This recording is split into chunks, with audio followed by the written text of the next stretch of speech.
Thank you. Welcome everyone and good afternoon. My name is Jared Hubbard and I'm the project manager for Downtown Rapid Transit with the City of Rochester. Thank you for attending another one of our monthly events in our monthly webinar series related to Downtown Rochester Rapid Transit. Typically on these sessions, we talk about kind of the details and specifics of the transit project. And we've been heavily focusing in the last few months on architecture and things related to architecture. But today we're going to take a real big step back. We've had another session like this earlier this year in 2021. But today we're going to take that big step back a bunch. And today's session, instead of being focused in on the rapid transit project, we're going to look at land use and development around the future transit system. And in that manner, we have two panelists with us today, guests with us today, Michael Krantz from Metro Transit and Jan Youngquist from the City of Hopkins. I'll allow themselves to introduce themselves more thoroughly when they present. But the concept of the growth of development around transit is a strong connection between transit and development. And it's typically been known as TOD or transit-oriented development. So you might hear that term brought up several times today, TOD, transit-oriented development. And so what we're seeing across the state of Minnesota is that connection is strong and continues to be strong between a high frequency transit system, such as Downtown Rapid Transit, and the development and the properties around that. And so today we'll take a deep dive into what's going on around the state of Minnesota. And I'll close with the City of Rochester did take a look at transit-oriented development last year and give you kind of a quick glimpse of what our plan said from 2020. With that being said, I will turn it on over quickly to Michael Krantz from Metro Transit here. And good put, the questions and answers. So today's session is broken up into three. We'll have talk about the Michael from Metro Transit first, and then Jan from Hopkins second, and finally myself will look at the City of Rochester TOD finally. And after each one of those sessions, we'll take some time to pause and allow folks to ask questions. As usual with these sessions, you can ask questions in two different ways. You can type in your question in the Q&A box, and we'll get those stored on up and wait for those pauses after everyone presents. Or as always, you can ask your question live. To do that, you will go ahead and use the raise your hand feature on your toolbar. And at the appropriate time, I will call you out, and our great producer, Alicia in the background, will make it so that you can ask your question live. So with that, no further ado, I'll hand it on over to Michael to talk about what's going on in the Twin Cities. Thank you, Jarrett. So as you mentioned, I'm going to be talking about some of the development trends. I'm Michael Krantz with Metro Transit's TOD office, a transit-oriented development, as he mentioned. And I'm going to be talking about some of the development trends that we're tracking along the A line. We track development across the region, and but also specifically by line. So I'll be talking about what we've seen along the A line since it was first opened. So this is the A line, as I mentioned. It was the first arterial BRT line that we built in the Twin Cities. Opened back in June of 2016. It's about 10 miles long, serves 4 cities, though the bulk of the alignment is in the city of St. Paul. So this shows the alignment within the context of our existing metro system, as well as some of the BRT lines that we're currently working on, both at the design and planning phase. So it's highlighted in red in the center of the map.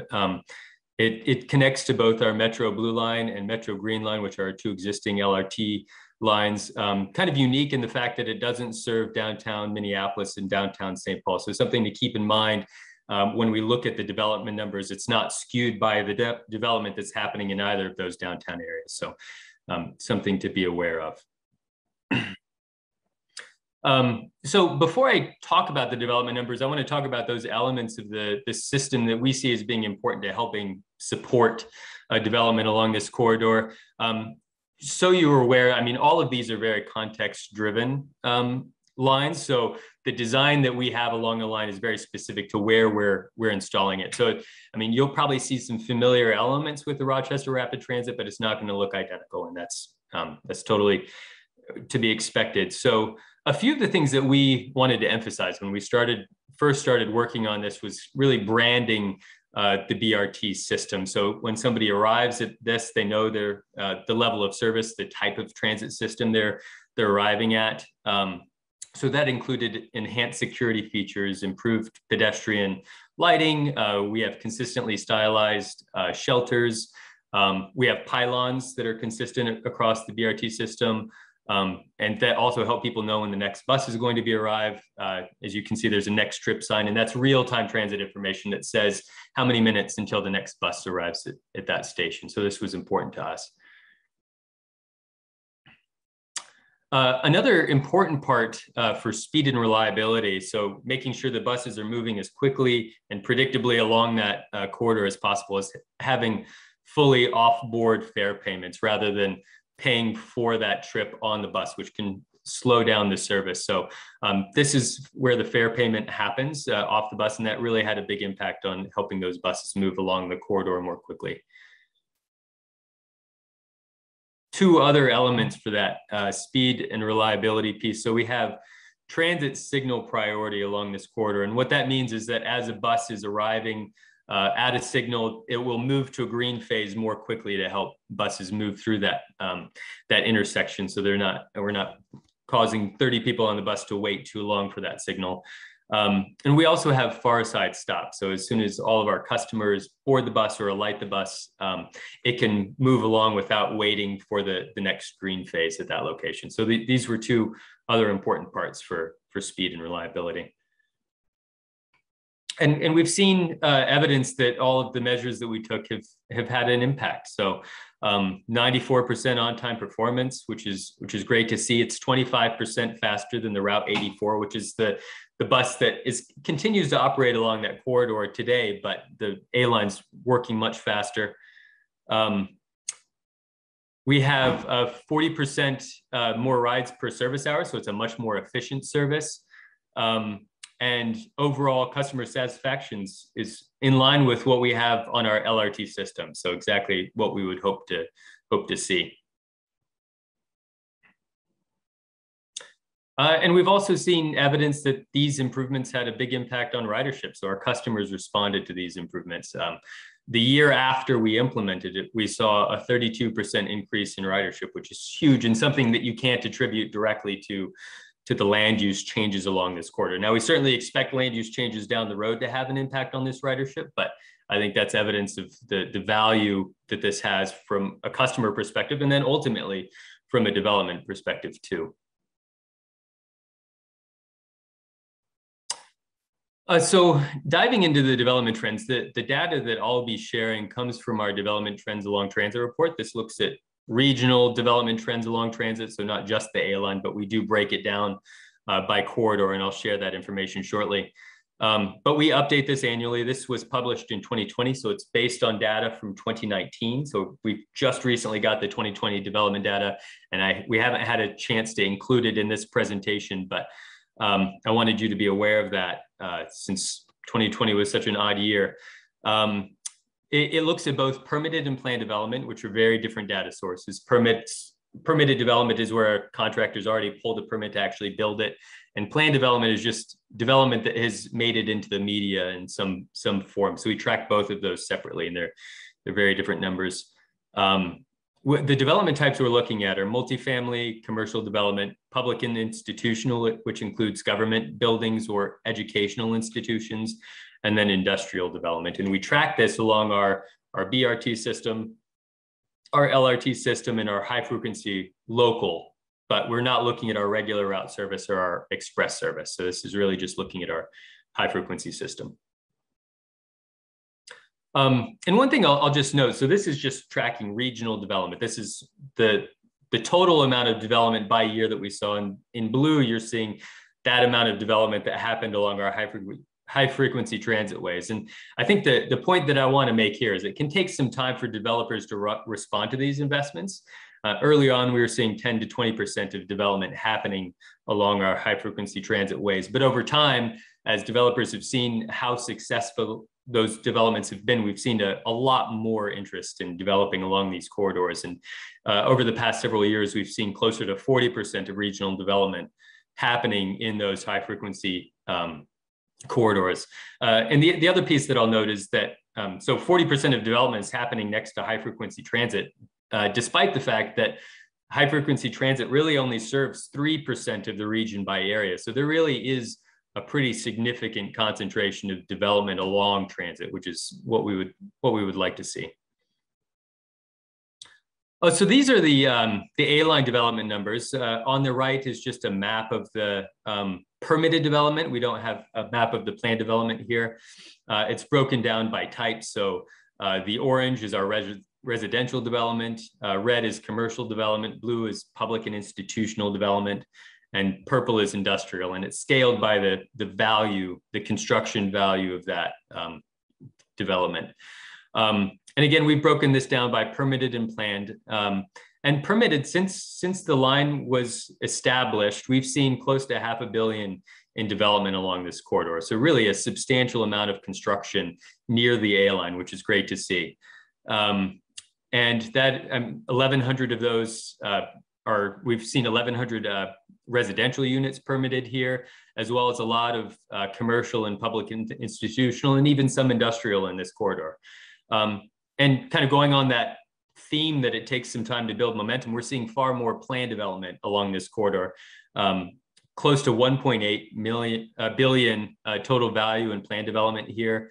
That includes 6,000 residential units and a big chunk of mixed use. And just one note on the mixed use, because this is reported in the news, we don't have a way of breaking it down by residential or commercial or the type, but the bulk of that mixed use development is typically multifamily building with some sort of ground floor retail space.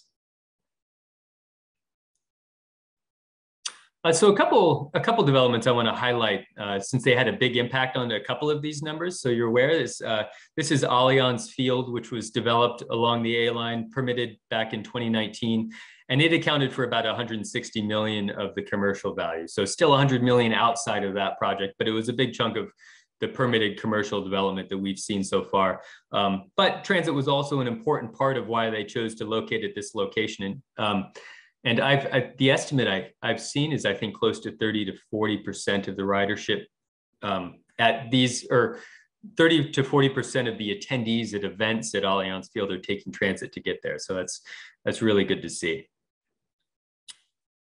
Another really large project along this corridor is Highland Bridge, which is formerly known as the Ford site. It's on the south end of the A line.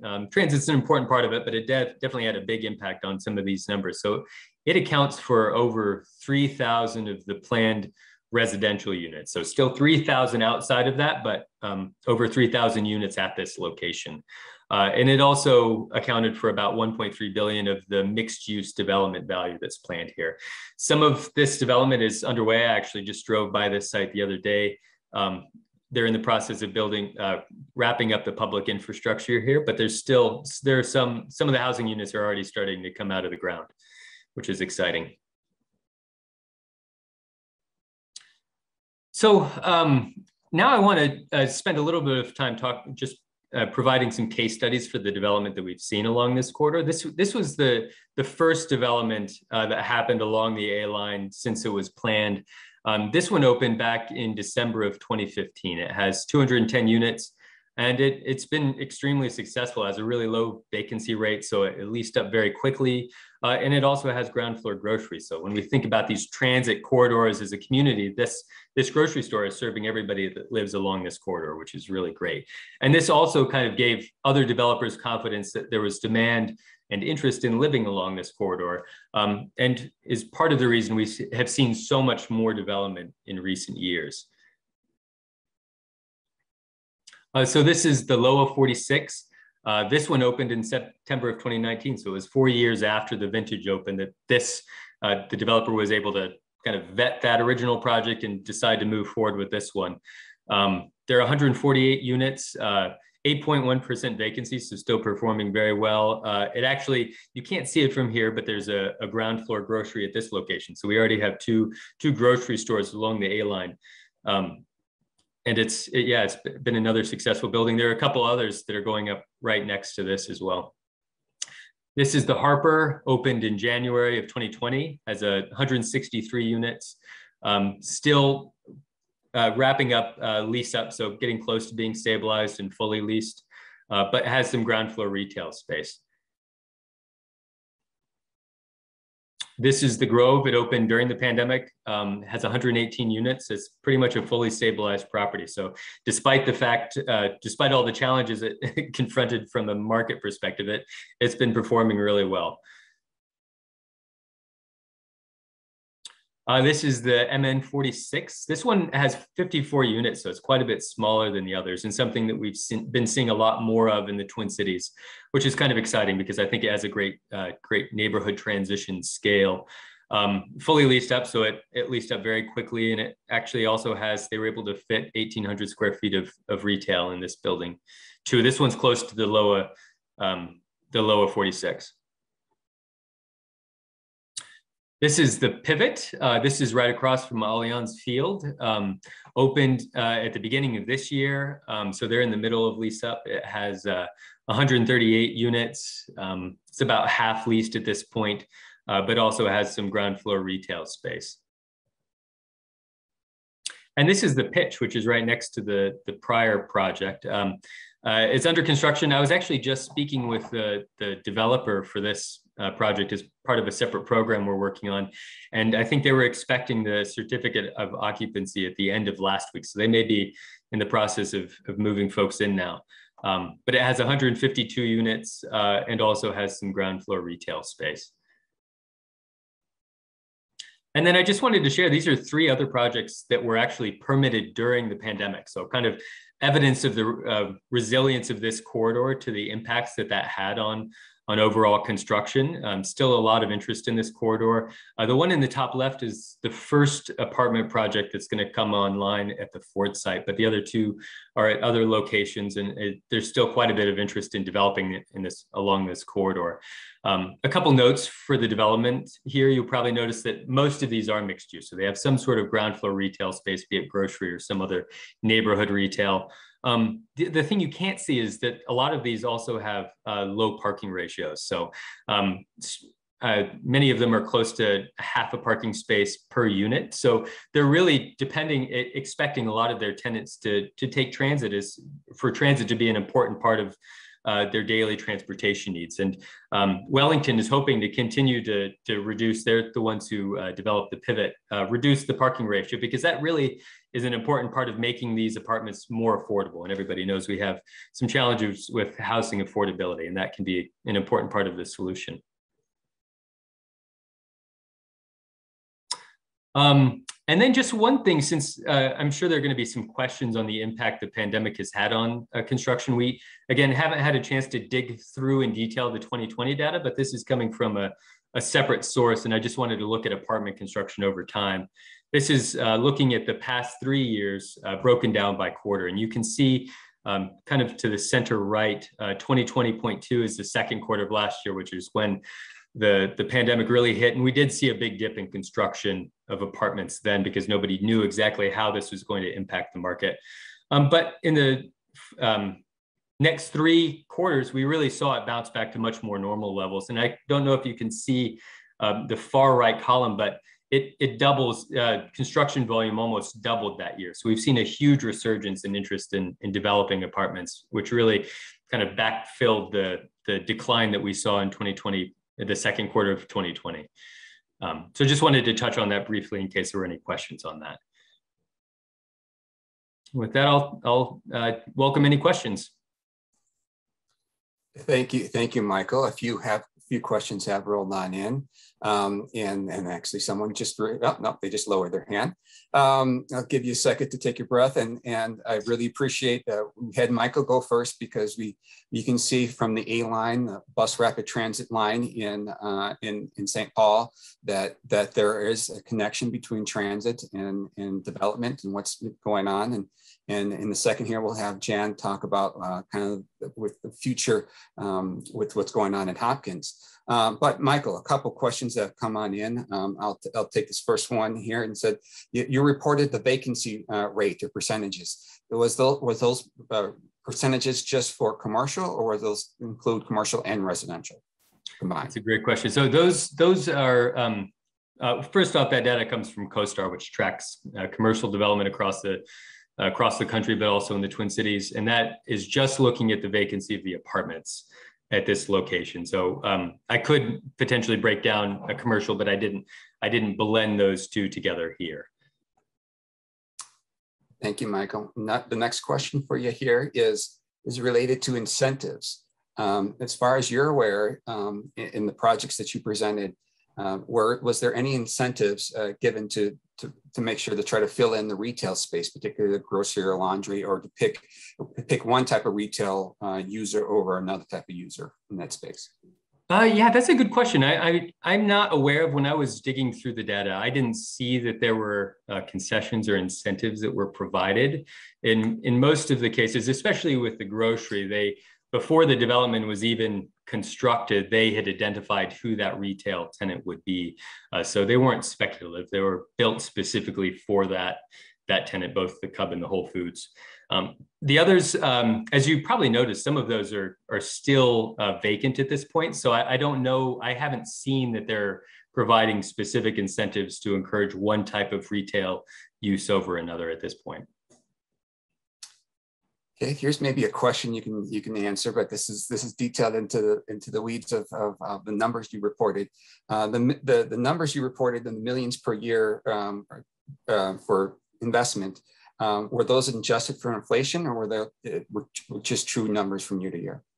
Those are true numbers from year to year, so the actual development numbers in those years. Yeah. And then finally, I don't know if you know the answer to this question, but a question came on in about people with disabilities and making sure parking is provided at these developments that you presented. Do you have any knowledge about that and what the requirements were for some of that? I do not know what the parking requirements were for those. I know that there are certain expectations that accessible parking spaces be provided.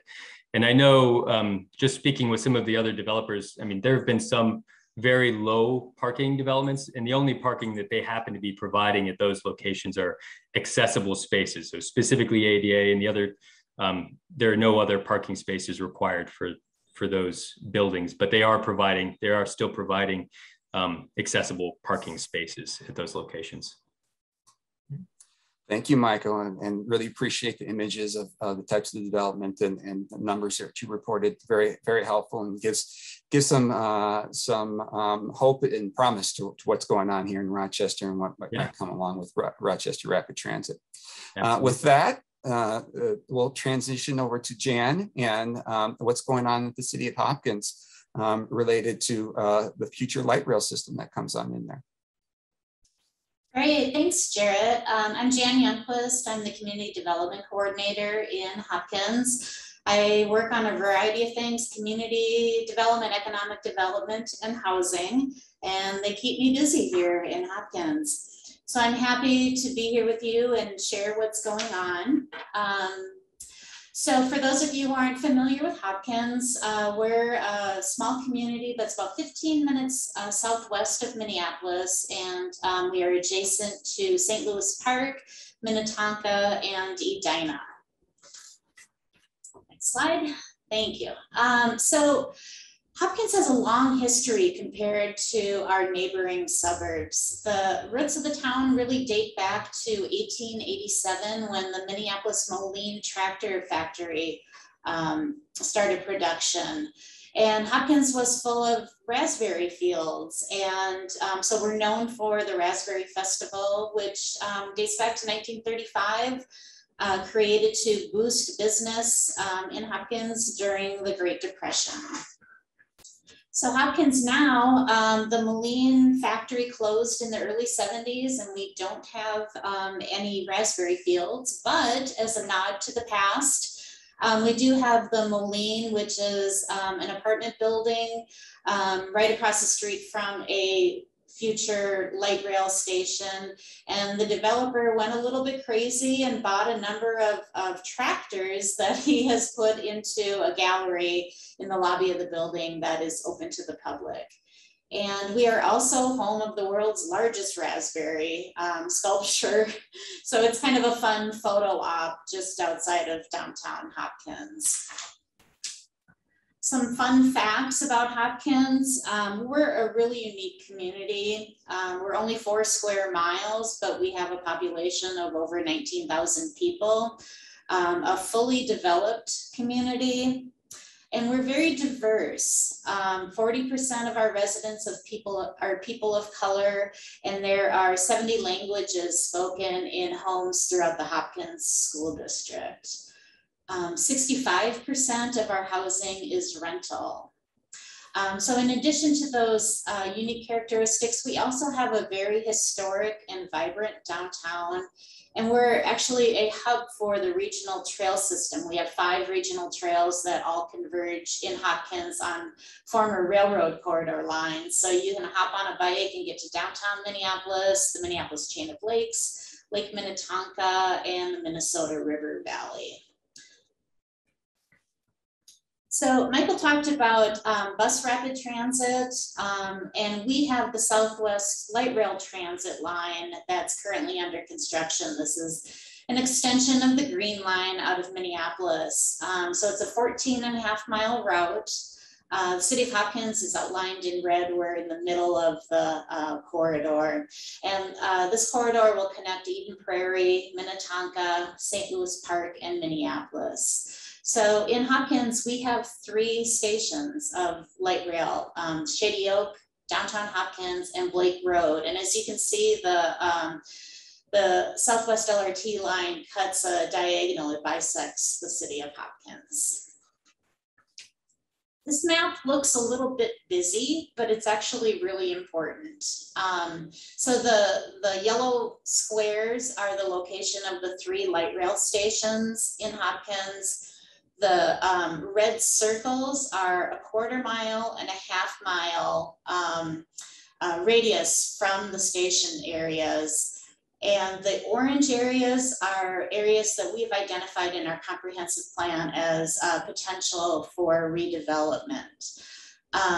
Within the 1/4 mile, the inner circle around the light rail stations,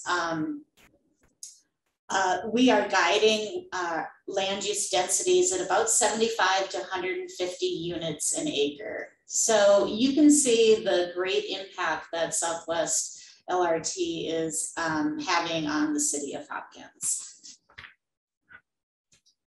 So in planning for all of this transit-oriented development, I've called out what I'm calling the 4 C's of good TOD planning. And that's connections. Bicycle and pedestrian connections to the light rail stations are critical to make safe, easy, and convenient, make it safe, easy, and convenient for people to access transit. Coordination with other agencies is very, very critical to help bring our project visions to reality. The community is very important. We involve the community early on in planning and engaging with them to help shape projects and help build a sense of ownership and buy-in. And being a small community, we've got limited financial resources, and so we found that we need to be very creative in our planning as well. So what I'll do, I'll talk about the TOD planning for our 3 station areas. And I'm going to start with the downtown Hopkins station, which is where we have a project already implemented. So you can see the downtown, oops, can you go back 1 second? Thank you. You can see the downtown Hopkins station on the map But then actual downtown Hopkins is a few blocks north that I've circled in red. Next slide. Thank you. So this is an aerial showing where the downtown Hopkins light rail station is going to be, and then where our main street is a couple of blocks north. The red area circled is 8th Avenue, where we saw an opportunity to create something really special to draw people from the light rail station up to Hopkins Main Street, and to also help spur development and creating an artery, if you will, into downtown. So we looked at creating a connection that served a variety of goals, really creating a gateway to downtown Hopkins from the light rail station, leveraging the Southwest LRT Green Line to draw people into our downtown and support our local businesses, creating a multimodal corridor. It's those bike and ped connections that I talked about. It also was able to span a bridge, a missing link between two regional trails that we have in the community. Another goal that we had was to showcase art throughout the corridor in many forms. Hopkins has used public art as an economic development tool. And we also looked at creating public gathering spaces along the corridor to create vibrancy. So this is what 8th Avenue used to look like. This picture is taken from the corner of 8th Avenue and Excelsior Boulevard. So the light rail station is south of Excelsior Boulevard, which is a very busy county road. So you can see 8th Avenue was a pretty standard two-way city street. And this is what that exact corner looks like today. So this is the artery, the connection that I talked about. It's got dedicated pedestrian space shown by the regular concrete. It has a cycle track for bicycles, two-way cycle track for bicycles, and that's shown with the tan pavement. And then the large building is the Moline, the apartment that I talked about that has the tractor gallery.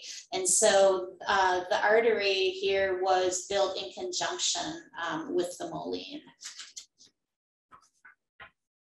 Here is an aerial view looking south toward the downtown Hopkins light rail station. So you can see the space that is dedicated for the artery right in front of the Moline there.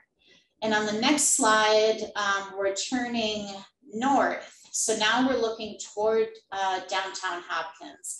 It's at this place that the artery becomes a one-way street heading north. And this has given more space to create pedestrian way and gathering space and the cycle track and really entice people up towards Main Street.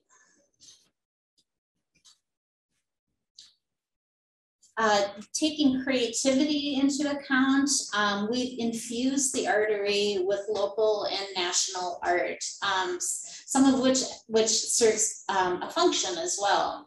So number one, this is a road closure sculpture, which is a dragonfly wing. And so when we want to close off the road for community gatherings, the dragonfly wing tilts down to block off the street.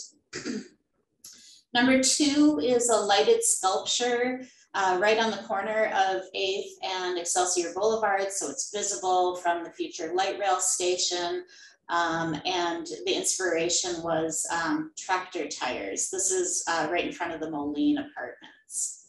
Number three shows we've got cases that we have lining the artery where we're able to showcase local artwork. So they're two-sided. So whether you're walking or biking north or south, you can see artwork on either side. Number four is a solar lit photo op bench along the corridor. Number 5, there's 2 number 5s. We've had some fun with painting the crosswalks. So we change them out every couple of years just to add some fun and vibrancy. And then in the second image, where there's kind of a waterfall, this was kind of a really neat 3D art. You can see the road closure device, the dragonfly wing that's blocking off the street. Number 6 is some henna inspired tattoo art that is sandblasted into the concrete.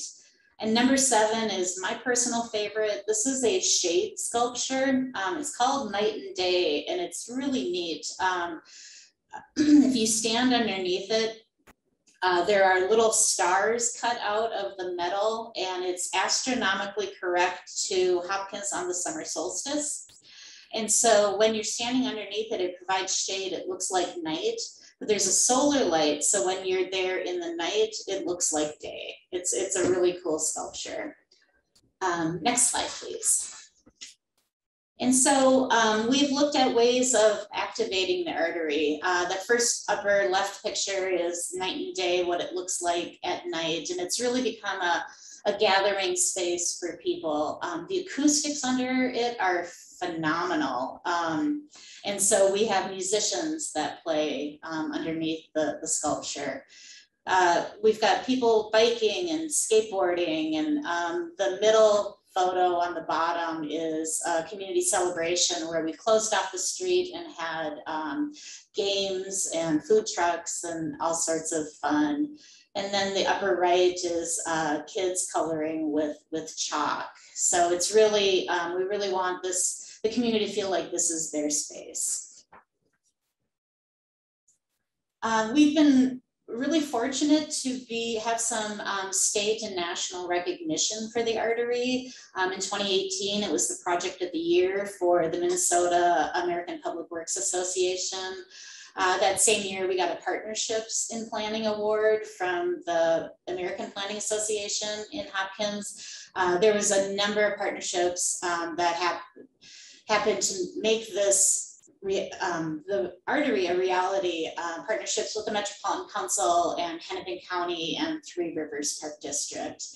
And then we're really proud of this one. We got national recognition from the American Planning Association Great Places in America program, and we were one of 3 streets in the country designated in 2019 as a great street. So that's kind of fun. So now I'll move eastward to the Blake Road Station. This is where a lot of current planning is happening. This is the most diverse portion of Hopkins, and it has the largest potential for redevelopment.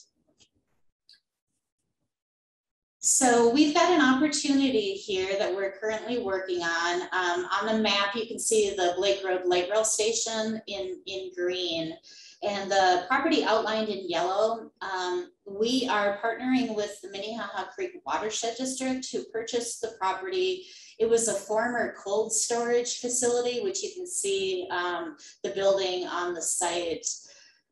This has got just great frontage. You've got Minnehaha Creek, you've got across the street from a light rail station, the bright green is a regional trail, and the city and the county recently rebuilt Blake Road to create bicycle and pedestrian connections to the light rail station. The city helped Minnehaha Creek Watershed District get some grant funding to clean up the site, and that building has now been demolished. So in our partnership with the Watershed District and with the community, we developed a vision for redevelopment of this site. And these were the key goals. A transit-oriented development, so a density level that would support transit, but also serve the neighborhood. With the creek there, we're looking at a water-focused approach, featuring the creek as well as stormwater management. Sustainability is important. Open design, so opening up views of the creek and access to the creek. The creek has been very hidden in Hopkins. Connections, like I said, to the transit, the trail, and adjacent parks. Honoring the diversity of the neighborhood. Looking at a housing mix of various income levels and household sizes, affordable and home ownership, and then the community engagement being early and meaningful. So the watershed district in the city recently selected a master developer for the site, and that is Allianz. And you folks in Rochester may be familiar with Allianz, who recently did the Berkman development in downtown Rochester. So Allianz has put together a concept plan for the site. Yep, you can go, yep, thank you. And so this is the site plan. So you can see incorporating a lot of density closer to the light rail station, but also bringing water through the site and opening it up and making it feel welcome to folks in the neighborhood to access the creek. The next slide is some visuals from the concept plan. So the top one is looking toward the light rail station and the creek in the foreground. And so you can kind of see the vibrancy of this area. It's providing density connections, opening up views to the creek, and creating a sense of community.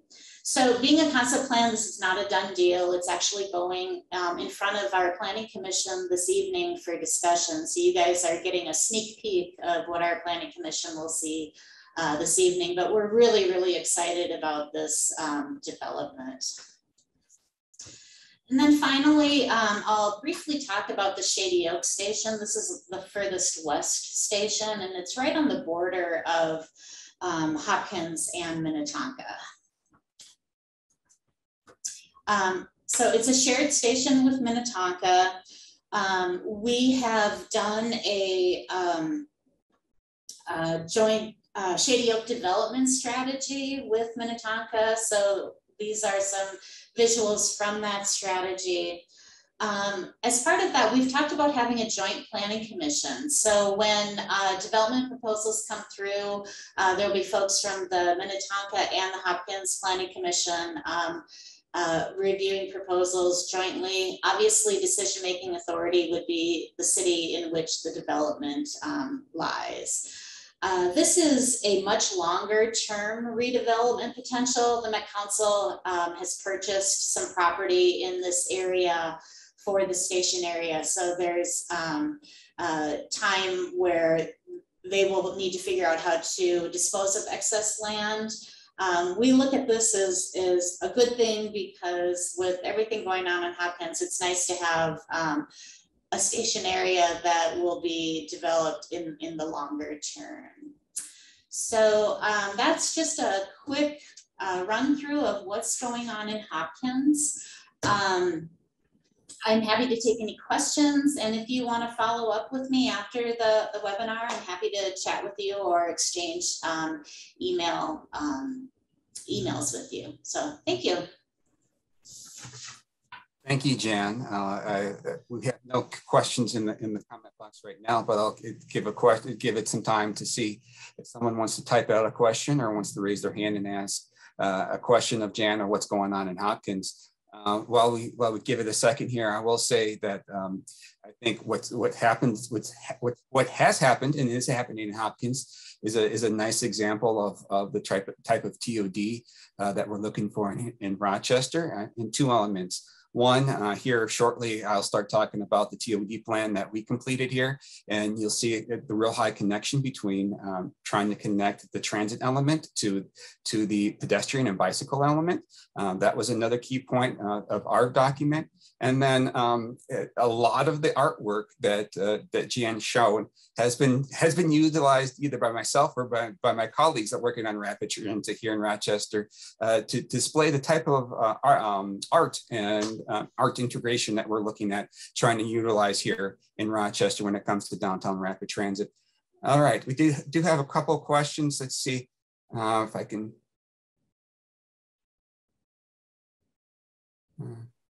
Here we go. Jan, how much development possible is there with your smaller population compared to any thoughts of what might be happening in Rochester?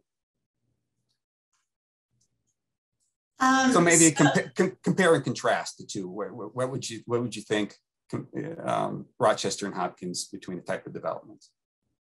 Sure. You know, we have been really surprised. We've got developers coming in and wanting to chat with us all the time. Part of it is the vacancy rates in Hopkins and the general area of apartments. So stabilized rates are about a 5% vacancy rate. Vacancies in the Hopkins area are about 3%. A lot of the housing, multifamily housing in Hopkins is older, built in the 1960s and 70s. And so with the with Southwest Light Rail coming, I think that's generating a lot of the interest. People are really loving walkable neighborhoods. And so we've got something really special in Hopkins with our historic downtown. You can walk to a grocery store downtown. There's restaurants. So it's kind of a mini version of Minneapolis, if you will. So the Moline filled up immediately right upon opening. And there were a lot of older folks who had sold their homes, wanted to live in multifamily, but they wanted the walkability of Hopkins. And then you add light rail transit connections to that as well. And it's really desirable. So it's a combination of the walkability, the very low vacancy rates, kind of the new products of having market rate multifamily. So it's crazy. We've got people knocking on our door every day.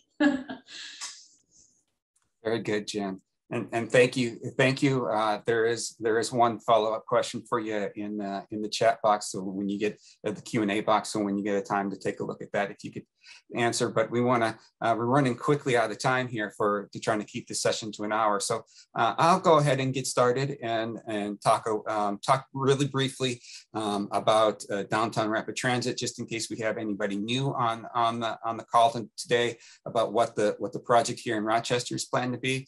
It's roughly 2.5 mile route with 7 stations. A bus would come to a station every 5 minutes during the peak times, during the morning and evening, and every 10 to 15 minutes during the off-peak times.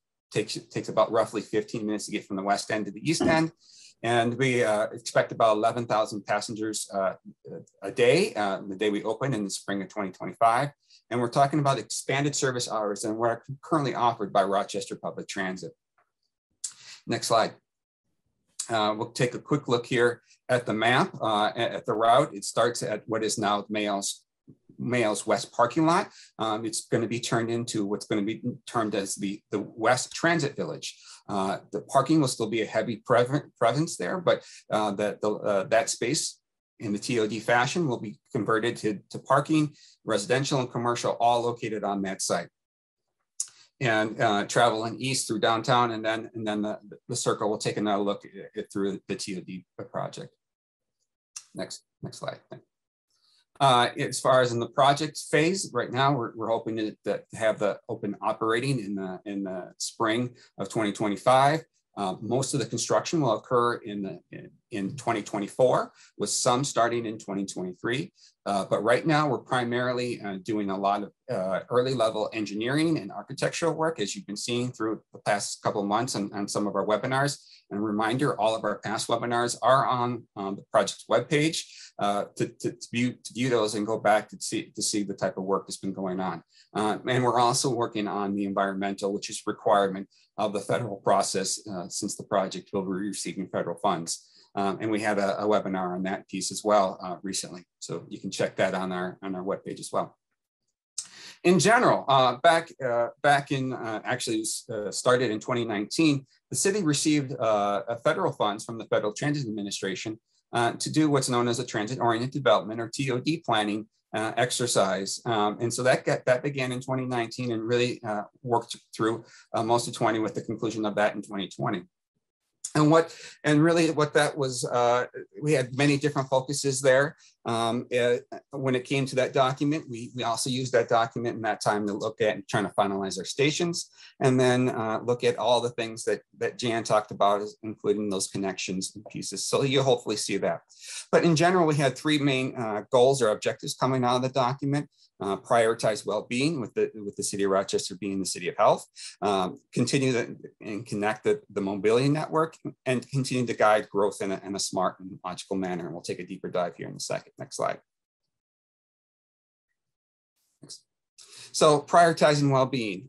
In the document, you'll find that we really focused in on trying to connect the stations, and particularly the line along 2nd Street, to those regional spaces and to the neighborhoods that exist already along the route. We looked for further connection into those open spaces, and particularly along the access to the waterfronts, really looking at Cascade Lake Park, and then really a heavy focus on the Zumbo River as well, as trying to make connections to that as well. Yes. Once again, looked at the mobility and trying to focus in on how to connect transit with the bike and pedestrian network, and also the vehicle network within here in Rochester. And so that was looked at and reviewed, and kind of get an idea of that map in there.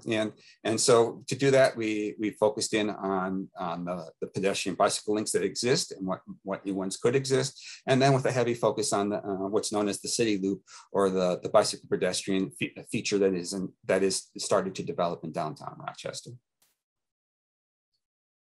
And then finally, we really focused the time and energy to focus to create growth in a smart and logical manner. Really what I mean by saying smart is back in 2019, or maybe it was back in 2019, the city of Rochester went ahead and approved a transit-oriented development and R2X zoning districts to help the city develop and create recommendations for how the city could develop along this and other future transit routes along the community. So one of the key elements that you'll see here in a second is we really looked at those zoning codes to really map out what the future could look like along the corridor, and try to coordinate between what the community wants and the zoning code, and try to match those two. So you'll see more of that here in an example here in a second. Next slide. So for the purposes of the study, the corridor was broken up into thirds. So we'll first take a look at the western third. That includes the West Transit Village and 19th Avenue. Work heavily continues on trying to plan and develop the West Transit Village. Not much to show right now, but hopefully in the future we'll be able to show something with that. But today I wanted to focus in on, we did some additional work through the study on 19th Avenue. Next slide. And so here in this next image, from at 19th Avenue, go back. Sorry, I got ahead of myself. We really kind of came up with some design or principles for this intersection, where there will be a stop at 2nd Street and 19th Avenue. Again, focusing on transit-oriented development concepts at that intersection. As you know, that intersection is located, or 19th Avenue is a nice location where you have two really great, healthy communities, neighborhoods on the north and south of 2nd Street, and really created a hub there at 19th Avenue was a focus. Of course, the new buildings or whatever may develop, hopefully be mixed use with particularly activating the ground floor with commercial and retail. And then finally, enhancing not only the streetscape on along 2nd Street, but in that key neighborhoods there along 19th as well. Next slide. So here conceptually you will see what type of development could occur at the 2nd Street and 19th Avenue station along rapid transit. And so these are just kind of some block images to kind of give us an idea. And from these images, you should be able to pick out two things. One, get an idea of the density or the number of levels of floors that could be developed with a combination, like I said, that was a combination of what's possible being zoning code, and then what the community would like to see and respond with. And then finally, you can also see kind of the different types of land uses that are uses that are planned for each one of these locations, that you'll see. And we'll go through 3 here, with 19th being the first one. So in general, with this being more of a residential area with a commercial strip along 2nd Street, we're only talking about 3 to 5 story buildings along this intersection, with commercial primarily on the 1st floor and residential above, and trying to slope that development so that it matches the surrounding single family land uses around it. Next slide. And here you get an image of what that northwest intersection could look like at 19th and 2nd Street. Then moving into our center corridor, or kind of from east of Highway 52, running from about St. Mary's into just the far west side of downtown, was our next section to look at. And here you can kind of get an idea of the types of things that we looked at as far as the existing transit routes and bicycle routes. So next slide, we're going to focus in on 6th Avenue Station. And there you have this, once again, the start of our downtown, or the western edge of our downtown. So really, this intersection is a kind of a welcome destination into downtown. As many of you know, that several of this area does start the Mayo properties, particularly with the Dan Abrams Center. So you have wellness as a focus at this location.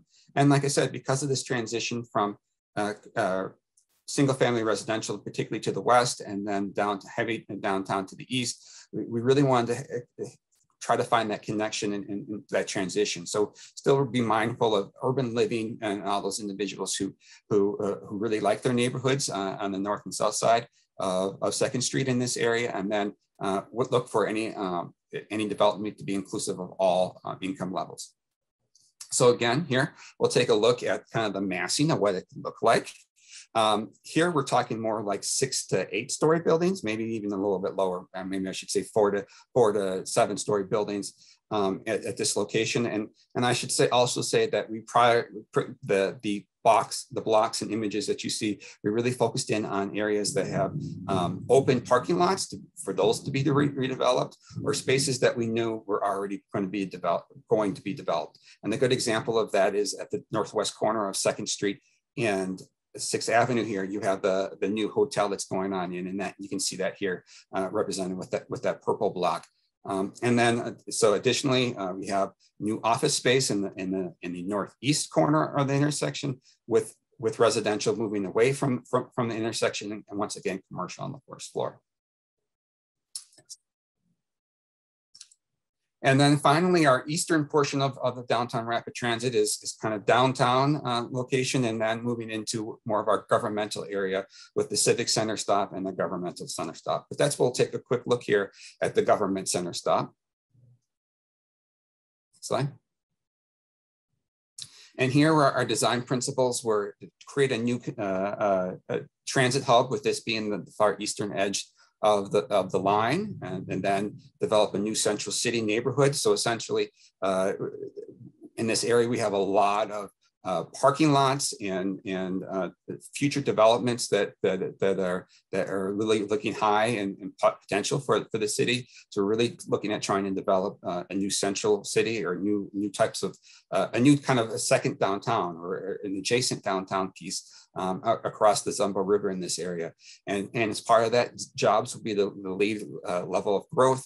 And then because we have already a large amount of existing open space in this area, create a smaller network of open spaces to help you get into our more traditional downtown along Broadway and 2nd Street. Next slide. And so you see again the massing, and particularly those developments along those open parking spaces. Here again, once again, the focus is a lot more on creating jobs and more office space. So you'll see that in the southwest corner and moving off to the south and off in that direction with the potential for a new hotel. Conceptually, again, once again, that's not in plan. There's nothing firm about that. Just a concept of how to use that space, particularly in that northeast corner, with once again some more residential, particularly along the Zumbo River, and then some additional residential space to the east of the intersection. And again, here we're looking at more to match the existing zoning and match the existing density and development, particularly with the government center and the new development on the southeast corner of about 5 to 7 story buildings located in this image. So with that, I'll take a pause to see if there's any questions. I see there's a lot of questions that have come on in, and I'll make an attempt to try to read a few of these and try to answer them. Okay.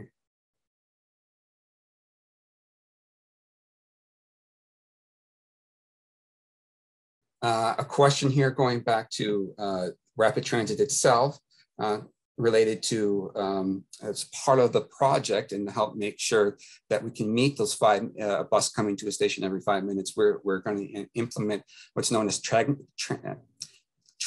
or transit signal priority, TSP for short, and a question here about making sure that we're cognizant, particularly in the downtown area, about pedestrians and that we don't give a heavy focus on the vehicle traffic. And yes, that we have looked at that. There's been a comment that we received in the past, and we will continue to look to develop that. The truth is, most of the transit signal priority along 2nd Street will be put into activation this calendar year. We're doing a construction project. The city is right now to implement that. That's new technology on our existing signal systems.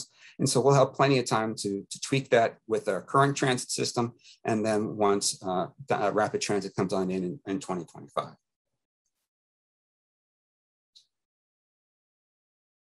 A question here about the Dan Abrams Center and about it being open to the public. I have no information about that, and I've been given no indication that that there would be any direction in that manner. A question about a new public library. Right now, the City Council is hold packed to the existing location and central location of Rochester's library. They're located along 2nd Street and served by rapid transit in the future. But there continues to be individuals looking at different concepts and moving that location. But right now, the current direction from the City Council is to keep it in its current location. And then finally, back to the TOD plan and my comments. So through the process, and a lot of those block buildings that you saw in those images were placed on facilities and locations that were deemed opportunity sites. And opportunity sites essentially meant sites that do not meet current zoning standards or could be developed to help further enhance downtown rapid transit and help enhance and increase the density that we're looking to create through the comprehensive plan and through the destination medical center in downtown and within the DMC area and along our transit routes. So we really looked at those areas. So the easy ones to look at and pinpoint were those open vacant surface parking lots. Those were the easy spaces to look at as an opportunity sites. But we did look at some other adjacent sites, some low density sites that could be developed in the future. And of course, with any planning level exercise, you know, it is not a requirement that anyone needs to sell or develop their parcel anytime in the near future. Just through the TOD exercise was really to look at what are the possibilities of what could develop in the future if the landowner and those parcels wish to sell or develop over in the future.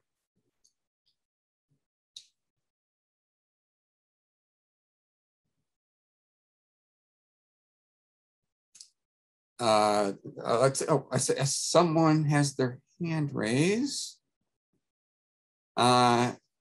It's Jeremy. Alicia, can you give us a second to see if Jeremy can? Yep, Jeremy should be able to opportunity to ask a question. Hey, go ahead, Jeremy. Yep, I hear it. Go ahead. So in one of the visuals, you showed us some new buildings that could be constructed downtown. I just want to make sure I heard you right. Those buildings will be in vacant parking spots? So, yeah, essentially the response to that again is through the plan, we looked at opportunity sites. Those are places that are existing surface parking lots, and what they could develop into the future. So through the TOD exercise, we just tried to look at the land use, what that potential for those sites could be. Again, most of them are existing surface parking lots, but some of them are other uses. And once again, like any planning exercise, there's no requirement or no push from the city or anybody for those sites to be developed anytime in the near future, just what the possibility could be. Well, with that, we'll take a quick pause to see if any more questions come on in, but we are well over time here today. And I thank you all for attending and participating in the process. I will look forward to getting back to next month on rapid transit itself, and particularly we'll probably be back to the architecture side of things and looking at our stations most likely next month. And with that, maybe Alicia, you want to roll forward? We'll be, I and the rest of the team will be present at Thursdays downtown on September 9th. So come out to the city's booth and ask us some more questions there. And then part of what's being planned for the month of September is we are planning to create a model or a prototype or a model of our stations. So many of you have been along in the process and seen that our stations look very much more like light rail stations, and they're just not regular bus stops. And so we plan in September to build one of those out of wood. So it's going to look like a really nice deck, but it's going to be located at the Civic Center stop, located at 2nd Street and 3rd Avenue. They're across from the library and a kitty corner from the Civic Center. And on September 18th, we are planning an opportunity for folks to come out and check that out and check out other mobility and transportation options that are going on in the city. So look for more information coming your way about that event on the 18th. With that, I'll take one more quick. It looks like all the questions have been moved off of the plate. As again, always, you can reach me or ask additional questions at our website or our phone number or the email address. The email address is rapidtransit@rochestermm.gov. That's rapidtransit@rochestermm.gov. The phone number is, forget it here. Yeah, there you go, 507-328-2025, 507-328-2025. And you can always find out more information and review all the recordings of all these webinars that we have monthly on our webpage, our project webpage at rochestermm.gov/rapid transit. With that, I see one more question. Person raised their hand. Paula has her hand raised. Alicia, can you maybe unmute Paula for a second? Paula, you should have your opportunity to unmute yourself and ask your question. Can you hear me? Yep, I hear you. Go ahead. Yeah, I'm very serious. The mayor went to this workshop with urban design planners for that specific area of town for development and came back with ideas and suggestions that incorporated improving access to the Rochester Art Center, which they illegally removed the dedicated handicap parking for example. And so this new plan that she came back with included bringing that back with a connection across the river from it. So you should be aware of that. Are you aware of that plan? Yes, thank you, Paula. What Paula is referring to is that, yes, the city Mayor Kim Norton worked with the Bloomberg Institute to look at a couple of spaces actually in downtown in Rochester. And one of those is kind of that north, let's call it the northeast corner of 4th Street and 3rd Avenue.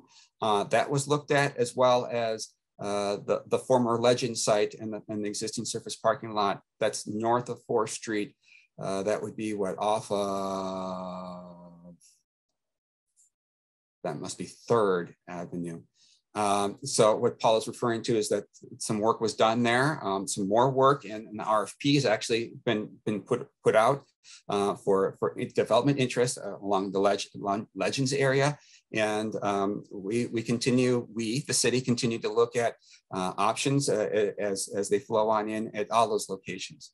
Unfortunately, at this time, I don't have anything more to really provide any more detail, because we're still looking at trying to look forward to what the future might hold and what our next steps and actions might be.